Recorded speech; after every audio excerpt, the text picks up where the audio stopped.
नमस्कार दोस्तों, क्राइम तक में आप सबका स्वागत है। मैं हूं सुप्रतिम बैनर्जी। आज क्राइम इन्वेस्टिगेशन की एक सनसनीखेज और चौंकाने वाली वारदात आप लोगों को बताने वाला हूं।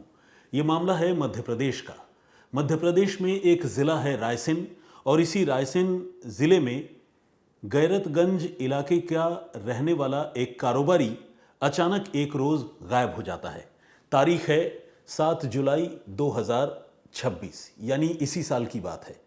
7 जुलाई को वो अपने घर से किसी के साथ कहीं जाने के लिए निकले थे, लेकिन इसके बाद वो लौट कर नहीं आए। उन्होंने अपने घर वालों को वो कहाँ जा रहे हैं, कब लौट कर आएंगे, इसके बारे में कोई जानकारी नहीं दी थी। थोड़ी देर बाद उनका मोबाइल फ़ोन भी स्विच ऑफ हो गया और घर वाले काफ़ी उलझन में पड़ गए, सोच में पड़ गए कि आखिर वो गए तो कहाँ गए। इन कारोबारी का जो नाम है वो है विजय जैन। अब विजय जैन के गायब होने के बाद घर वालों ने उन्हें अपने तौर पर ढूंढना शुरू किया, लेकिन न तो 7 तारीख की रात को उनके बारे में कुछ पता चला और न ही 8 तारीख के पूरे दिन पूरी रात विजय जैन की कोई जानकारी मिली।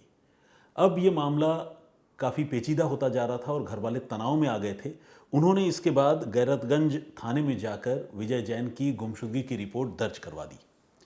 पुलिस ने रिपोर्ट दर्ज की और विजय जैन का जो मोबाइल फ़ोन था, उस मोबाइल फ़ोन को पुलिस ने सर्विलांस पर लगाया ताकि ये पता चले कि मोबाइल फ़ोन इस वक्त कहाँ पर एक्टिव है भी या नहीं है।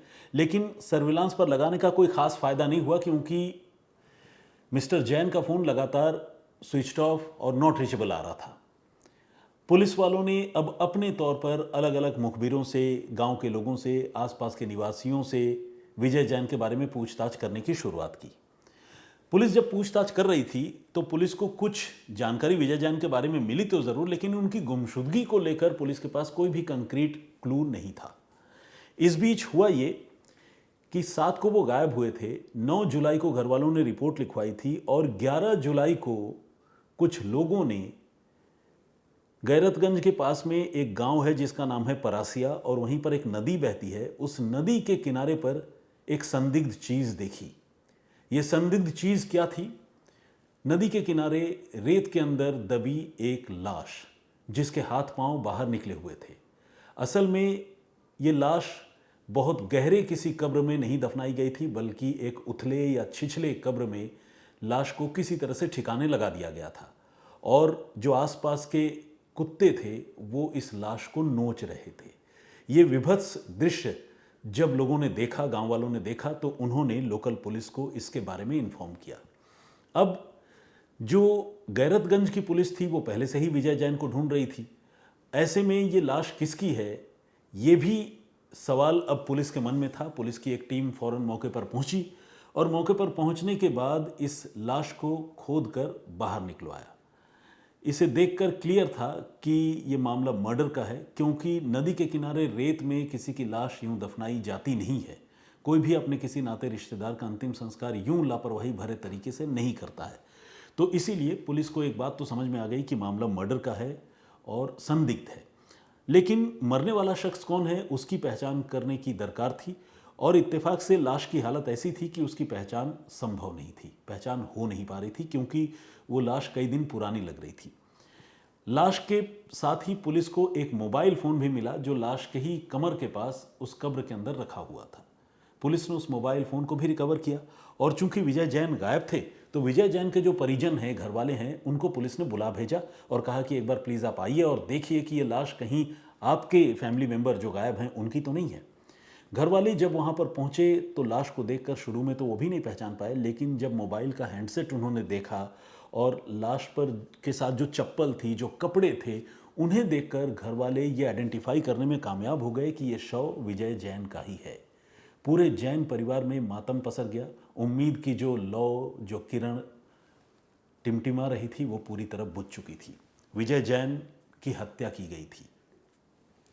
अब एक और भी बात थी जो इस लाश के विजय जैन के होने की तस्दीक कर रही थी। वो एक यूनिक आइडेंटिफिकेशन मार्क था। वो क्या था? विजय जैन की एक आंख खराब थी, और उस खराब आंख की जगह वो एक स्टोन का, यानी पत्थर की बनी हुई आंख लगाया करते थे। आप में से शायद बहुत से लोगों को ये पता हो कि ये एक चलन है बेसिकली। आप समझ लीजिए जिस तरह से इंसान जिसके सर पे बाल कम होता है और अगर वो बालों के साथ अपने आप को देखना दिखाना चाहता है तो वो विग लगाता है या हेयर ट्रांसप्लांट कराता है, इसी तरह से एक आर्टिफिशियल आई भी होती है। उस आँख से आदमी देख तो नहीं सकता, लेकिन वो आई काफ़ी हद तक ओरिजिनल आई से मिलता जुलता होता है और वो पत्थर की आँख उस आँख के खाली जगह पर कोटर में वो लगा दी जाती है। तो विजय जैन के साथ कुछ ऐसा था। इत्तेफाक से जब इस लाश को बहुत बारीकी से देखा गया तो पुलिस ने और घर वालों ने ये नोटिस किया कि हाँ, उस लाश की एक आँख पत्थर की है, वो ओरिजिनल नहीं है। इससे ये कन्फर्म हो गया पूरी तरह से कि ये डेड बॉडी विजय जैन की ही है। लेकिन अब सवाल ये था कि विजय जैन अपने घर से 7 तारीख को कहाँ जाने के लिए निकले थे, किनके साथ वो थे, उनकी हत्या कैसे हुई, किसने उनकी लाश को इस तरह से दफना दिया, इस कत्ल के पीछे का मोटिव क्या है, ये सारे तमाम सवाल पुलिस के सामने मुंह खड़े थे। अब पुलिस ने इस मामले की जांच शुरू की और पुलिस ने विजय जैन का जो मोबाइल फ़ोन है उसकी CDR निकलवाई, यानी कॉल डिटेल रिकॉर्ड, ये देखने के लिए कि विजय जैन की अपनी मौत से पहले आखिरी बार किससे बातचीत हो रही थी। इतने दिनों तक पुलिस सर्विलांस के जरिए लोकेशन का पता कर रही थी, अब CDR निकालकर पुलिस ये पता करने में जुटी कि विजय जैन की आखिरी बार बातचीत किससे हो रही थी। तो जब पुलिस ने ये सब कुछ देखना शुरू किया, ये पता करना शुरू किया, तो पुलिस के सामने एक नाम आया जो नाम था प्रहलाद साहू का। प्रहलाद साहू कौन था? तो जब पुलिस ने इसके प्रोफाइल की जांच की और ये पता किया कि ये बंदा कौन है, तो पता चला कि वो पास के ही गांव का रहने वाला एक शख्स है जो पेशे से एक तांत्रिक है, यानी वो झाड़ फूंक, जादू टोना ये सब किया करता है, इंग्लिश में जिसे ऑकल्ट प्रैक्टिस कहते हैं। वो ऑकल्ट प्रैक्टिशनर था। तो प्रहलाद साहू से उसकी लगातार बातचीत हो रही थी। अब पुलिस ने प्रहलाद साहू का पीछा करना शुरू किया और आखिरकार उसे अपनी गिरफ्त में लिया। उससे पूछा कि भाई, विजय जैन इतने दिनों से गायब हैं और आखिरी बार 7 तारीख को तुम्हारी उनसे लगातार बातचीत हो रही थी, उससे पहले भी तुम्हारी बातचीत हो रही थी, तो क्या मामला है और विजय जैन की गुमशुदगी के बारे में तुम क्या जानते हो? तो प्रहलाद ने ये कहा कि साहब, मैं तंत्र मंत्र तो बेशक करता हूँ, अब तो करता भी नहीं, बहुत कम हो गया है, और अब मैं प्रॉपर्टी का काम करता हूँ, तो मैं प्रॉपर्टी के कामकाज के सिलसिले में ही विजय जैन से बात कर रहा था और वो कहाँ गए, कैसे गायब हुए, उसके बारे में मैं कुछ भी नहीं जानता हूँ। ये बात प्रहलाद साहू ने पुलिस की पूछताछ में कही। लेकिन पुलिस ने जब सीन ऑफ क्राइम जहाँ से वो लाश बरामद हुई थी उसके आसपास के इलाके की जब पुलिस ने जांच की थी, तो पुलिस ने एक बहुत ही शॉकिंग चीज़ नोटिस की थी। वो चीज़ क्या थी? वो ये थी कि जहाँ पर वो लाश दफनाई गई थी उससे तकरीबन 100 मीटर के फासले पर एक चबूतरा था। उस चबूतरे पर कुछ तंत्र मंत्र की चीज़ें पड़ी हुई थी, जैसे उसमें नींबू, सिंदूर, कुछ अगरबत्ती, धूप, फूल, इस तरह की चीज़ें, काला कपड़ा, ये सब वहाँ पर रखा हुआ था, जिसे देखकर ये शक होता था कि शायद इस चबूतरे पर बैठकर कोई तांत्रिक अनुष्ठान किया गया है। अब पुलिस जिस आदमी पर शक कर रही थी, प्रहलाद साहू, इत्तेफाक से वो भी तांत्रिक था। तो ये कड़ी जो है धीरे धीरे जुड़ने लगी। इस बीच विजय जैन के बारे में भी पुलिस ने जब जानकारी जुटाने की शुरुआत की तो पता चला कि विजय जैन असल में काम तो साहूकार का करते हैं, बिजनेसमैन हैं, लेकिन वो पिछले काफ़ी दिनों से गड़े धन की तलाश में थे, जिसे रायसेन और उस आसपास के इलाके में दफीना बोला जाता है, और ख़ासकर उस सर्कल में बोला जाता है जो लोग इस तरह का मायाजाल बुनते हैं।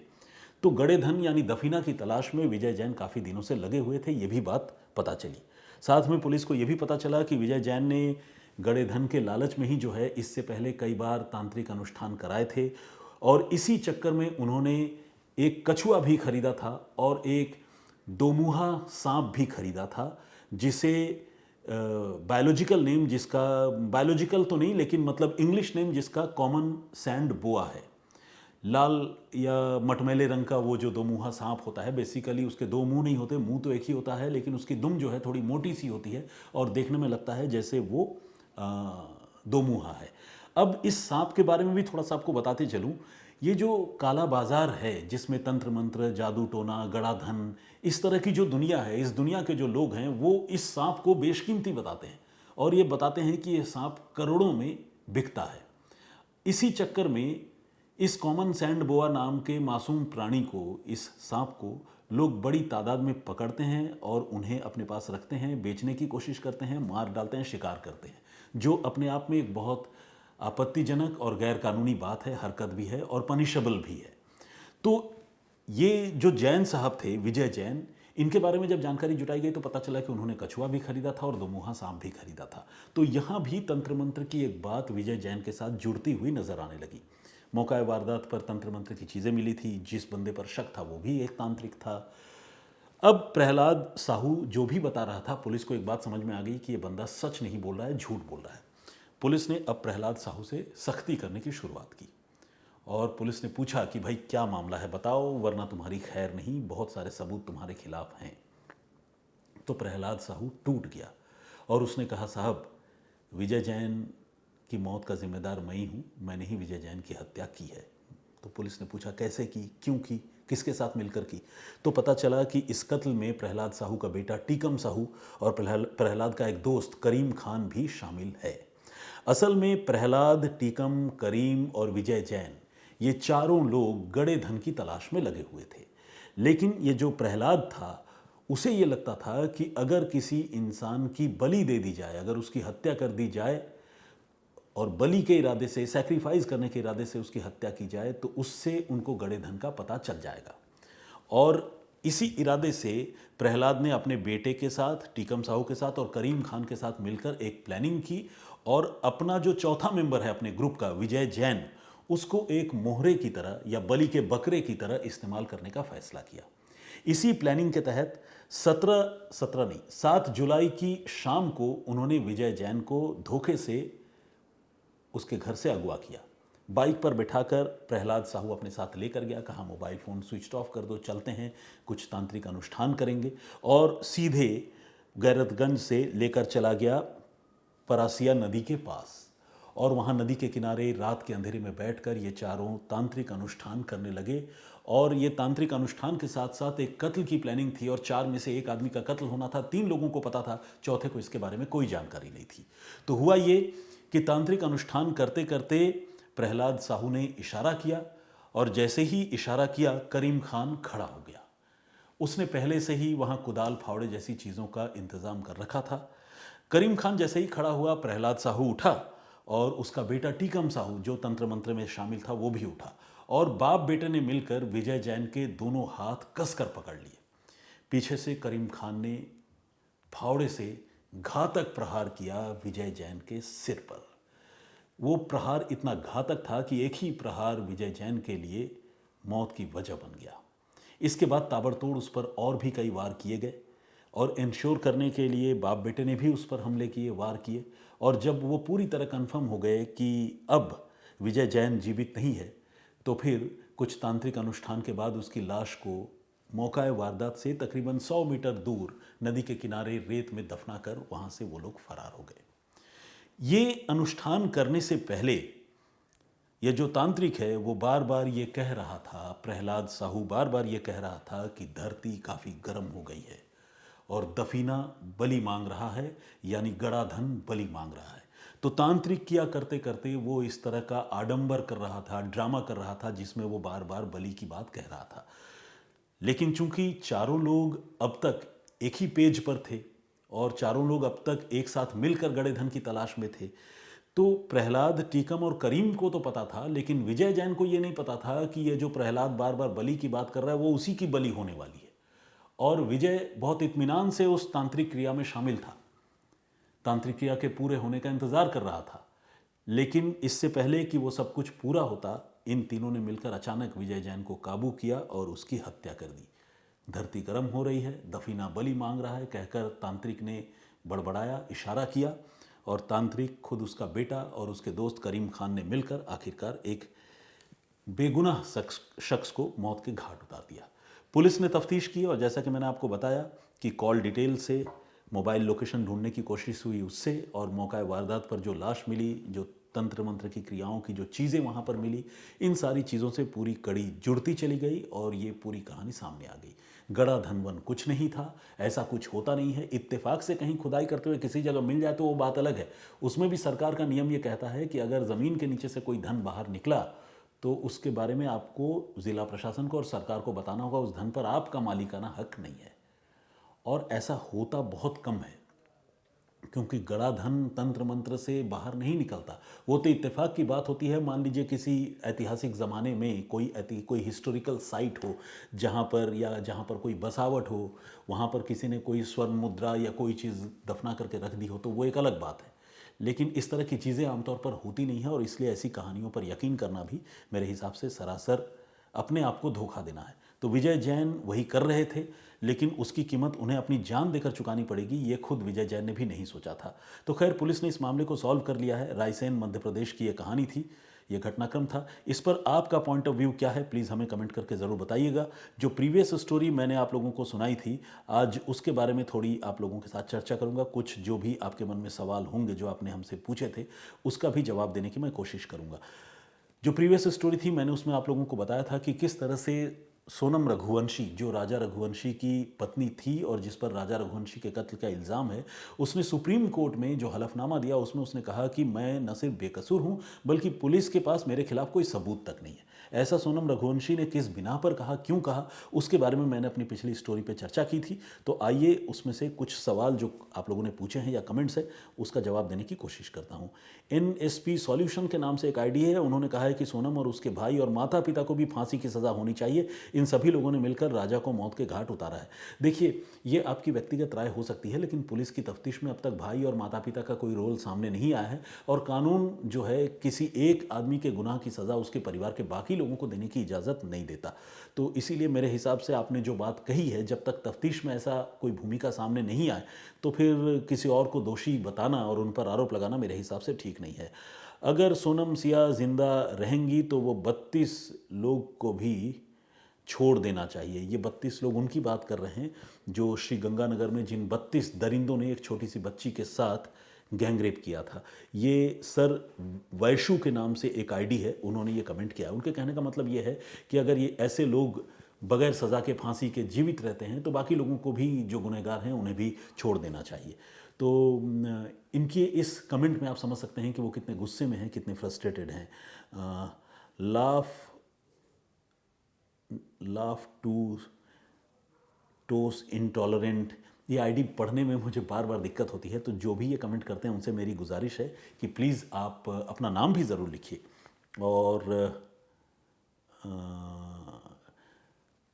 क्या रिपोर्टिंग है, वाह हम तो पंखे हैं इनके, इन्होंने लिखा है। पंखे मतलब फ़ैन की जगह उन्होंने लिखा है। तो खैर, लाफ वाला आईडी है, तो जाहिर सी बात है इस तरह के शब्द का आप इस्तेमाल करेंगे ही। बहुत बहुत स्वागत है आपका। अशोका शुक्ला ने कमेंट किया और उन्होंने कहा है कि सोनम और राजा रघुवंशी वाली स्टोरी जिसमें सोनम रघुवंशी को ज़मानत मिल गई है, सिर्फ चश्मदीद न होने की वजह से बड़े अपराधी बरी हो जाएं, तो हमारी न्याय व्यवस्था की कमज़ोरी है। बिल्कुल, देखिए, ऐसा नहीं कह सकते कि जिस मामले में चश्मदीद न हो उस मामले में आरोपी बरी हो जाएंगे, क्योंकि हर जगह जहाँ कोई कत्ल होता है वहाँ हर जगह कोई चश्मदीद खड़ा हो, ऐसा तो होता नहीं है। और कातिलों का इरादा हमेशा यही होता है कि वो अकेले सुनसान जगहों पर किसी की जान ले। चश्मदीद को बुलाकर कोई कत्ल थोड़ी करता है। तो जो सर्कमस्टेंशियल एविडेंसेस होते हैं, उसके सहारे भी बहुत सारे कन्विक्शन होते हैं, यानी गुनहगारों को सज़ा मिलती है। इसलिए ये नहीं कह सकते कि चश्मदीद नहीं है तो सज़ा नहीं होगी। हालांकि केस जो बचाव पक्ष के वकील होते हैं वो इस बहाने से थोड़ा कमज़ोर करने की कोशिश ज़रूर करते हैं कि उनके मुवक्किल को कत्ल करते हुए किसी ने नहीं देखा, लेकिन सिर्फ ये कहना कानून में उसके बेकसूर होने का सबूत नहीं होता। अद्भुत ज्ञान के नाम से भी क्या आईडी है, बहुत बहुत स्वागत आपका। हाँ, सही है, सोनम ने नहीं मारा उसको, वो अपने अपार गया, और यही मजाक है आजकल जो ऐसे क्रिमिनल आज़ाद घूम रहे हैं। अच्छा, इन्होंने भी अपना रोष व्यक्त किया है और कहा है कि वो राजा रघुवंशी की मौत अपने आप हो गई और सोनम रघुवंशी सही कह रही है कि उसने नहीं मारा। उसके बाद उन्होंने लिखा है कि ऐसे ही सिस्टम की वजह से जो है कातिल आज़ाद घूमते हैं। जगदीश चांडेगड़ा जी ने कॉम्प्लीमेंट किया है और कहा है कि इस केस में मेघालय पुलिस की लापरवाही सामने आई है। जब उच्च अधिकारियों ने भी स्टेटमेंट पर नज़र दौड़ाई तो कोर्ट में ऐसे स्टेटमेंट भेजते समय सभी कागज़ों को देखना पड़ता है, गलती वहाँ से पकड़ी जा सकती है। बिल्कुल, मेघालय पुलिस की लापरवाही तो है, लेकिन वो लापरवाही एक ह्यूमन एरर टाइप की लापरवाही है। कोई इंटेंशनल लापरवाही इस मामले में समझ में नहीं आ रही है, पहली बात। और दूसरा ये कि ये दलील देना कि धारा गलत बताई थी तो ज़मानत दे दें। सीनियर एडवोकेट उज्जवल निकम से शम्स सर बात कर रहे थे, शम्स ताहिर खान साहब, तो निकम साहब ने ये कहा कि चलो धारा गलत थी, लेकिन जो भी अरेस्ट मेमो है और ट्रांजिट रिमांड के लिए जो दरख्वास्त है जो कोर्ट में दिया गया है, उसमें तो लिखा होगा ना कि सोनम को कत्ल के मामले में पकड़ा है, तो उस चीज़ को कैसे इग्नोर कर सकते हैं। तो ये बिल्कुल ही मेरे हिसाब से टेक्निकल ग्राउंड पर जमानत देना मुझे भी व्यक्तिगत तौर पर जो है वो बहुत सटीक बात नहीं लगती, लेकिन चूंकि न्यायालय का मामला है तो मैं कोई टिप्पणी नहीं करूंगा। बाकी सुप्रीम कोर्ट का फैसला इस मामले पर आने ही वाला है। उमा शंकर सिंह ने भी कमेंट किया है, बहुत बहुत स्वागत आपका। और मानस के नाम से एक आईडी है, उन्होंने कहा है कि पूरा सिस्टम जो है लगता है गूंगा बहरा हो गया है। और श्रुति आदित्य का भी कमेंट है, उन्होंने कहा कि सोनम के वकील को फीस कौन दे रहा है, कृपया इस बात को भी मेंशन कीजिएगा अगले एपिसोड में। देखिए ये तो एक सीक्रेट मामला है, हो सकता है सोनम दे रही हो सकता है सोनम के घर वाले दे रहे हो सकता है सोनम का कोई चाहने वाला दे रहा हो, या हो सकता है कोई वकील मुफ्त में ही उनकी तरफ से एडवोकेसी कर रहा हो, ये सोचते हुए कि एक हाई प्रोफाइल केस है, मैं सोनम की तरफ से अगर वकालत करूं और सोनम को अगर बाइज्जत बरी करा दूं तो मेरा भी नाम बन जाएगा। ऐसा भी हो सकता है, इस तरह के मामले भी होते हैं। ये तो अंडरस्टैंडिंग की बात है between client and advocate. Bhaskar Argade साहब ने भी कमेंट किया है, उन्होंने कहा है कि ऊपर वाले के कोर्ट में सुनवाई नहीं होती, सीधे सजा मिलती है।